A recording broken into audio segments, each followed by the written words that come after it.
वैसे तो हिंदू समाज में साल भर में बहुत से पर्व मनाए जाते हैं और हिंदू साहेबानों द्वारा बच्चे के जन्म से लेकर व्यक्ति की मृत्यु तक बहुत से कर्मकांड करे व करवाए जाते हैं। उन्हीं कर्मकांडों में से एक है श्राद्ध, पिंडदान व तर्पण, जो व्यक्ति की मृत्यु के उपरांत उसकी गति कराने के लिए किए जाते हैं। और तो और इन कर्मकांडों को अनिवार्य रूप से करने के लिए हमारे धर्मगुरु, कथावाचक, संत, शंकराचार्य वकालत भी करते हैं और उनके द्वारा श्राद्ध करने से पितरों अर्थात मरे हुए पूर्वजों की मुक्ति भी बताई जाती है। ऐसे में सवाल उठता है, क्या श्राद्ध करना सही है?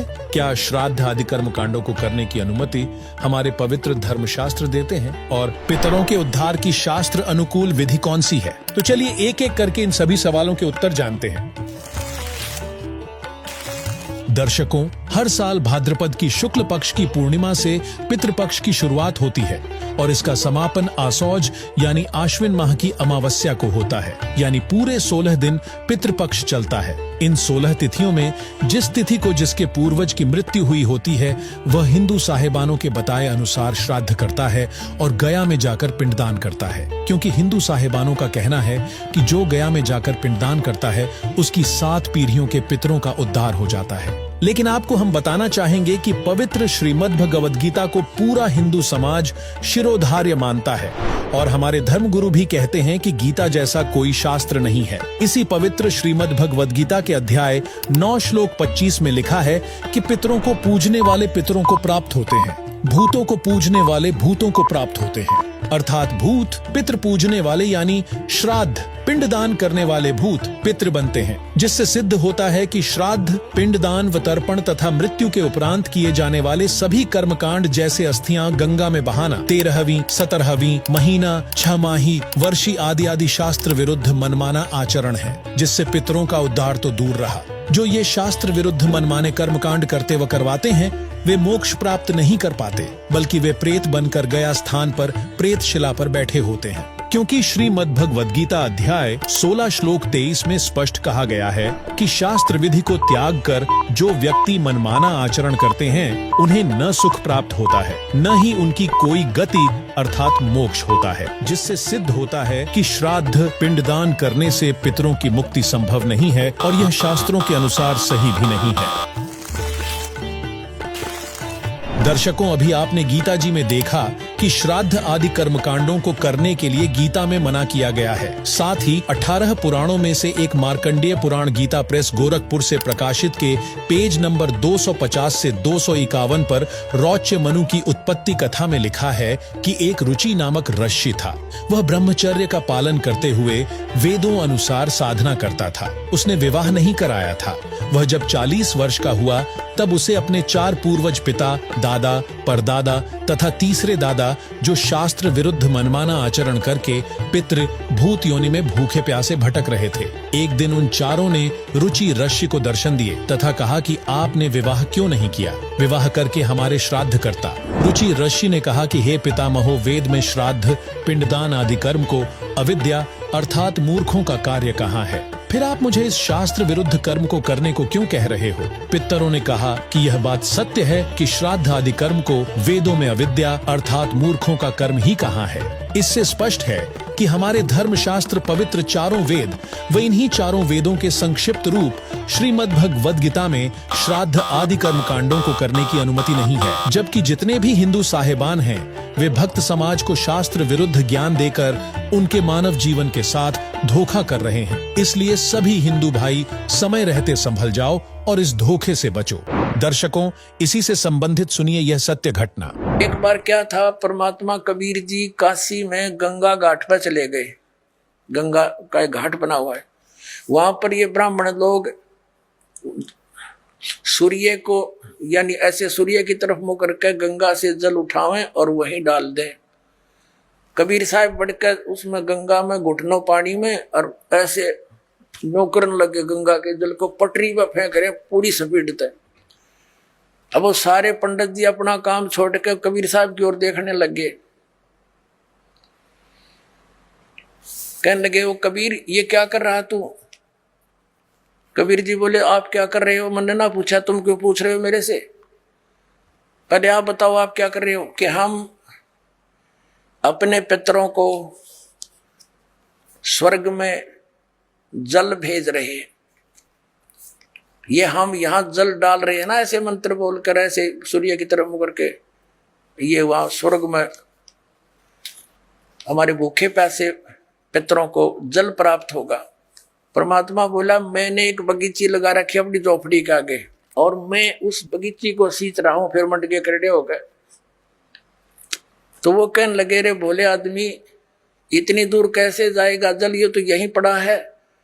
वो तेरी झोपड़ी के आगे बगीची जो छोटी सी लगा रखी, वो कैसे सिंचाई होगी इससे कि 1 लाखों किलोमीटर दूर, मील दूर तुम्हारे पितरों को स्वर्ग में ये पानी मिल सकता है, तो ये 2 किलोमीटर पे क्या दिक्कत आएगी इसको।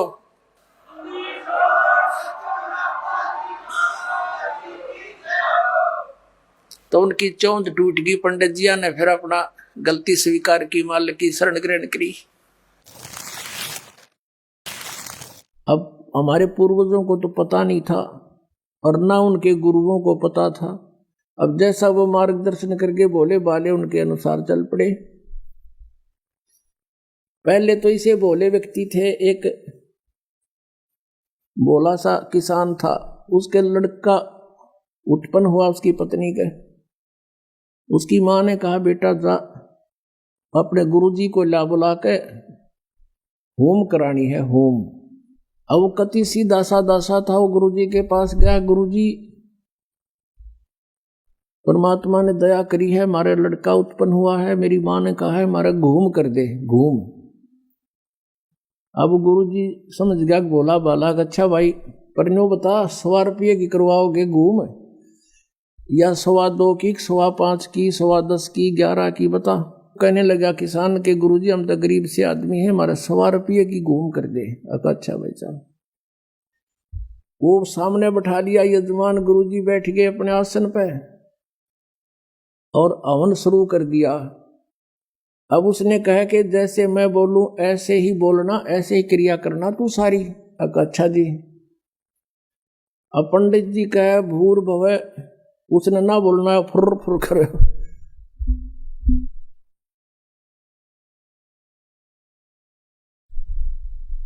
अब बड़े आदमी के ऊपर बोलनी है उसके साथ संस्कृत।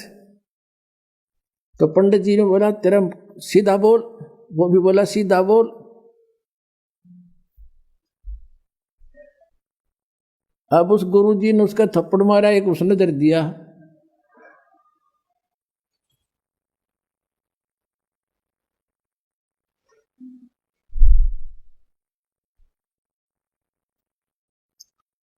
आखिर में क्या हुआ, तो दोनों लिपटा हो गए।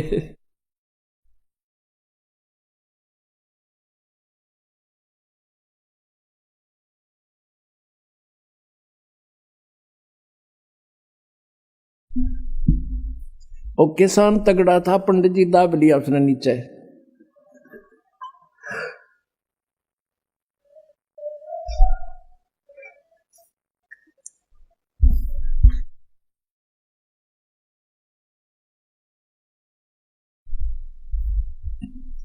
अब पंडित जी को इस समस्या भाई अभी के कुकर छोड़ है।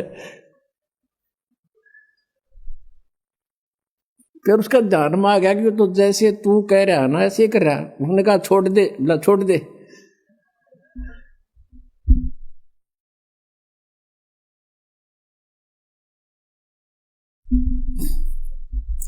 तो दोनों भिन्न भिन्न हो गए। अब वो किसान ने सोचा कि इस ऊम में, इस घूम में, यो सारा प्रोसीजर होता होगा।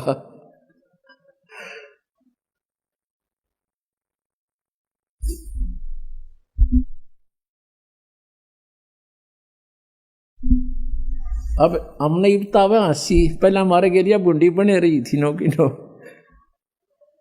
बिना ज्ञान के ये हंडोड़ा बना रहे थे हमारा। अब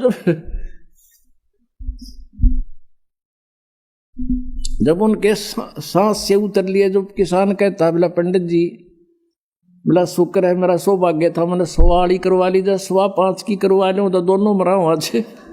दर्शकों, आज भी हिंदू साहिबानों ने हमारा इसी तरह हिंडोला बना रखा है, जबकि श्री विष्णु पुराण के 3रे अंश अध्याय 15 श्लोक 55-56 पर लिखा है कि श्राद्ध के भोज में यदि एक योगी यानी शास्त्रानुकूल भक्ति करने वाले साधक को भोजन करवाया जाए तो वह श्राद्ध भोज में आए 1000 ब्राह्मणों तथा यजमान के पूरे परिवार सहित सर्व पितरों का उद्धार कर देता है। दर्शकों, योगी की परिभाषा बताते हुए गीता अध्याय 2 श्लोक 53 में कहा गया है कि भांति भांति के वचनों को सुनने से विचलित हुई तेरी बुद्धि स्थिर होकर जब तत्व ज्ञान के आधार से एक परमात्मा के चिंतन में स्थायी रूप से ठहर जाएगी तब तू योग अर्थात भक्ति को प्राप्त होगा, अर्थात तब तू योगी यानी भक्त बनेगा। यानी विष्णु पुराण के अनुसार श्राद्ध में योगी अर्थात शास्त्रोक्त साधक को भोजन करवाना चाहिए, जिससे हमारा और हमारे पितरों का भी उद्धार हो जाता है। यही प्रमाण परमेश्वर कबीर जी ने भी दिया है। कबीर, भक्ति बीज जो होए हंसा, तारू तास के एक कोतर बंशा,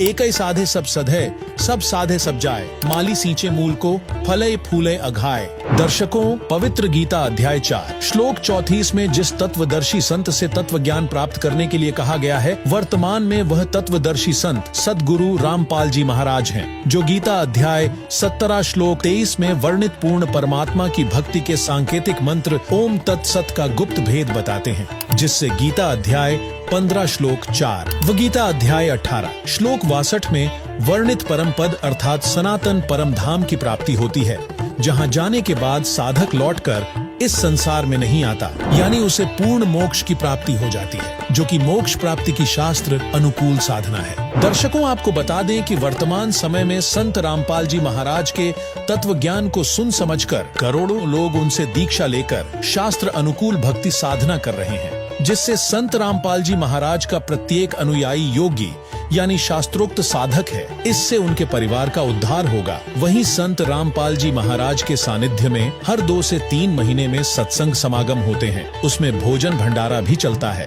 जो व्यक्ति उस भोजन भंडारे में दान करते हैं, उससे बने भोजन को योगी यानी शास्त्रोक्त साधक खाते हैं, जिससे दान करने वाले लोगों के पितरों का उद्धार होता है, अर्थात उनकी पितर योनि छूटकर उन्हें अन्य जन्म मिल जाता है। और इस तरह यदि तत्वदर्शी संत के सत्संग में यदि 1000 ब्राह्मण भी उपस्थित हों तो वे भी सत्संग सुनकर शास्त्र विरुद्ध साधना त्याग कर अपना कल्याण करवा लेंगे। इसलिए हमें जगत गुरु तत्वदर्शी संत रामपाल जी महाराज द्वारा बताई गई शास्त्रानुकूल विधि अनुसार श्राद्ध करने चाहिए, जिससे हमारा भी उद्धार हो और पितरों का भी। अतः मेरे अजीज हिंदू भाइयों, तत्वदर्शी संत रामपाल जी महाराज के तत्व ज्ञान को जानने के लिए पवित्र पुस्तक हिंदू साहेबान नहीं समझे गीता वेद पुराण को संत रामपाल जी महाराज ऐप से निशुल्क डाउनलोड करके पढ़े। धन्यवाद।